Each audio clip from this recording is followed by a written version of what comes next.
Good afternoon, brethren. It's nice to be here with all of you. And I'd like to also give a warm welcome out to everybody that's listening on the internet broadcast. I wish that you could all be here with us today, but for various reasons, I'm sure there's good reasons why you're not. Today, brethren, I'd like to talk about the fall holy day season and the Jubilee year.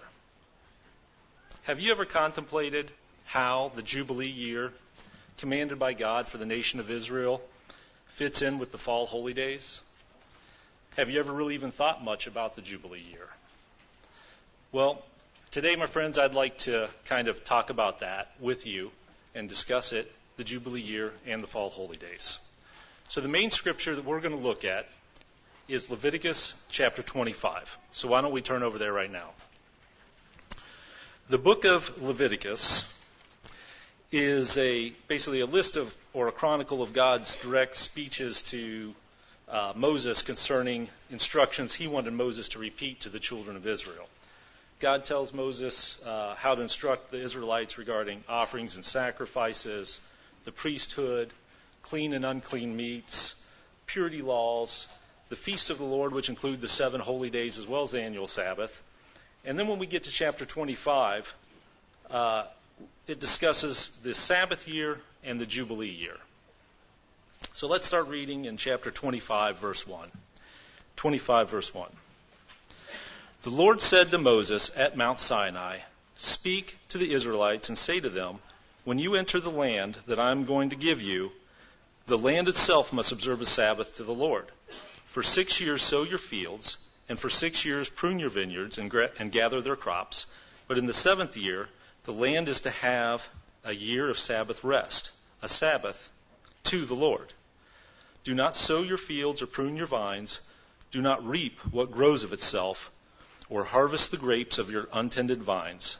The land is to have a year of rest. Whatever the land yields during the Sabbath year will be food for you, for yourself, for your male and female servants, and the hired workers and temporary residents who live among you, as well as your livestock and the wild animals in your land. Whatever the land produces may be eaten." So no differently, brethren, than we need a rest because we're physical, the land needed a rest as well. The resting of the land every 7 years helped keep the land healthy and vital and able to continually producing generation after generation. God wanted that land to last for generation after generation, be handed down to each Israelite generation. But it's also a Sabbath year to the Lord. It is also another physical reminder or pointer that He is Creator. So during this time, just like Christ did in the field on the Sabbath, when He took the grain and threshed it in His hands and Him and the disciples ate some, you could still eat what just grew naturally out of your fields. There was just no reaping and no harvesting.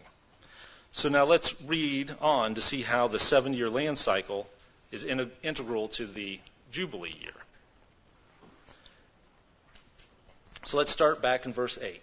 So count off 7 Sabbath years, 7 times 7 years, so that the 7th Sabbath year amounts to a period of 49 years. Then have the trumpet sounded everywhere on the 10th day of the 7th month on the Day of Atonement. Sound the trumpet throughout the land.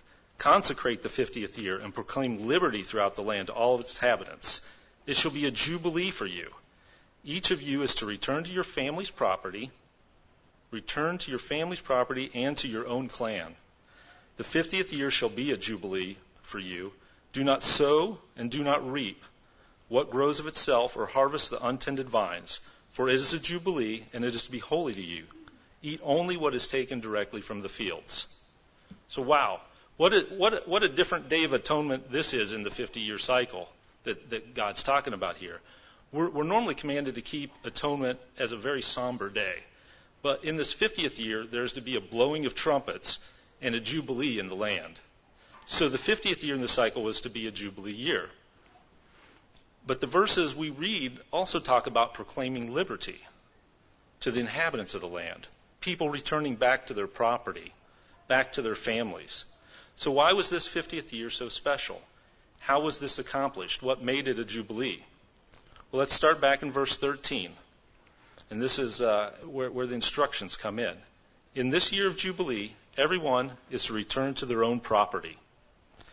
So, 14, if you sell land to any of your own people or buy land from them, do not take advantage of each other. You are to buy from your own people on the basis of the number of years since the last Jubilee, and they are to sell to you on the basis of numbers left for harvesting crops. When the years are many, you increase the price, and when the years are few, you decrease the price, because what's really being sold to you is the number of crops. Do not take advantage of each other, but fear the Lord, for I am the Lord your God. Now skip down to verse 23. The land must not be sold permanently, because the land is mine, and you reside in my land as foreigners and strangers. So God's claiming it's his land. Throughout the land that you hold as a possession, you must provide for the redemption of that land. If one of your fellow Israelites becomes poor and sells some of their property, the nearest relative is to come and redeem what they have sold. If, however, there is no one to redeem it for them, but later they prosper and acquire sufficient means to redeem it themselves, they are to determine the value for the years since they sold it and refund the balance to the one whom they sold it to. And they can go back to their own property. But if they do not acquire the means to repay, what was sold will remain in the possession of the buyer until the Jubilee year. It will be returned in the Jubilee, and they can go back to their property. So he's basically providing a way for that property to go back to the original owners, even if they can't redeem it earlier. The Jubilee year resets it. So skip down to verse 39.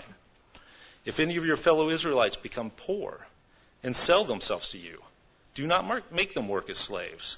They are to be treated as hired workers or temporary residents among you. They are to work for you until the year of Jubilee. Then they and their children are to be released, and they will go back to their own clans and their property of their ancestors, because the Israelites are my servants, whom I brought out of Egypt. They must not be sold as slaves. Do not rule over them, but fear your God. So now he's providing a way for the inhabitants themselves to stay free the year of Jubilee. Even if they get themselves into trouble, they can be released in this year. So skip down to verse 47. This discusses foreigners living in the land. If a foreigner resides among you and becomes rich, and any of your fellow Israelites become poor and sell themselves to the foreigner or to a member of the foreigner's clan, they retain the right of redemption to have sold themselves. One of their relatives may redeem them. An uncle or a cousin or any blood relative in their clan may redeem them. Or if they prosper, they may redeem themselves. They and their buyer are to count the time from the year they sold themselves up to the year of Jubilee. The price for their release is to be based on the rate paid to a hired worker for that number of years. If many years remain, they must pay for their redemption a larger share of the price paid for them. If only a few years remain until the Jubilee year, they are to compute that and pay for their redemption accordingly. They are to be treated as workers hired from year to year. You must see to it that those whom they owe service to do not rule over them ruthlessly.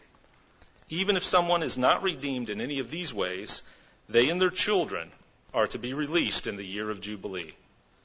For the Israelites belong to me as servants. They are my servants, whom I brought out of Egypt. I am the Lord your God. So, brethren, God put in place a way for those in the nation of Israel who got themselves into trouble and had to sell their possessions or even sell themselves and their families, a way to be redeemed from their debts or to be released. The Jubilee year. And no matter the debt, they were to be returned to God as his property. They and their children back to God's land. Can you imagine the excitement? The anticipation for those who had lost their family's property, their heritage, or had even caused the servitude of themselves and their own children as the Jubilee year drew near. An instant reset. What about those children or grandchildren who may never even remember being free? Depending on when you lost your land or your freedom in that 50-year cycle, it could be a pretty long time. And the anticipation of being free physically for the first time in your life, I can scarcely imagine how exciting that would be. So is it any wonder that the land Sabbaths, and especially the Jubilee year, with its themes of release and redemption, are scheduled to start their yearly cycles during the fall Holy Day festivals and not on the first day of the Jewish calendar? Jews today often greet each other with wishes for a happy and a sweet new year on Rosh Hashanah or the Feast of Trumpets. To them, it's considered the second new year. And that's not really that surprising if we think about it. The parallels are amazing. And I don't have time to go into them all today, but in verse 55 that we just read, God says the Israelites belong to him as servants, so they can belong to no one else. They cannot be sold as slaves. God, he who is faithful, redeemed them from Egypt, from slavery. So let's turn to Revelations 5, and we're going to read verses 7 through 10 and kind of try and tie this together a little bit here. Revelations 5, 7 through 10. Starting in verse 7, it says, He, Christ, came and took the book out of the right hand of him that sat upon the throne. And when he had taken the book, the 4 beasts and the 24 elders fell down before the Lamb, having every one of them harps, and golden vials full of odors, which are the prayers of the saints. And they sung a new song, saying, Thou art worthy to take the book and to open the seals thereof, for thou wast slain, and hath redeemed us to our God by thy blood, out of every kindred and tongue and people and nation, and has made us unto our God kings and priests, and we shall reign on earth. Redeemed us to God by his blood. The fall holy days hold a special message for us as Christians about spiritual redemption and release. We've been redeemed. We've been saved by the blood of Christ. And no matter our debt, no matter our sin, no matter that at one time we were weak and feeble and that we sold ourselves into bondage, we have been redeemed. And the fall holy days picture a time when Christ will return and we will once and for all time be released from our physical bodies and our carnal, sinful nature. We will become part of God's family, released back to our family, back to our Father. We will not be able to be resold as slaves ever again.